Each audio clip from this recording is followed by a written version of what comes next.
AP deputy CM Pawan Kalyan తన రాజకీయ బాధ్యతలతో బిజీగా ఉన్నప్పటికీ సినీ ప్రాజెక్టులపై కూడా కృషి కొనసాగిస్తున్నారు. ఓజీ సినిమాతో హిట్ కొట్టిన పవర్ స్టార్ పవన్ కళ్యాణ్ ప్రస్తుతం హరీష్ శంకర్ దర్శకత్వంలో తెరకెక్కుతున్న ఉస్తాద్ భగత్ సింగ్ చిత్రంలో నటిస్తున్నారు.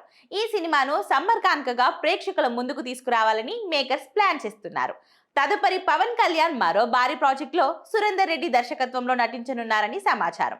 ఈ సినిమా జైత్ర రామ మూవీస్ బ్యానర్ పై రామ్ తల్లూరి నిర్మిస్తుండగా కథ వంశీ అందిస్తున్నారు. అయితే ఇప్పటికే ఈ ప్రాజెక్ట్ పై అభిమానుల్లో భారీ అంచనాలు నెలకొన్నాయి.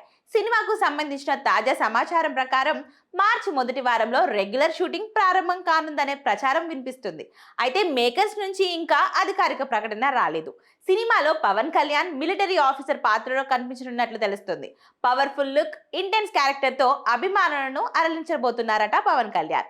అలాగే మరో హీరో కీలక పాత్రలో ఉండవచ్చని సినీ వర్గాల్లో టాక్ వినిపిస్తుంది.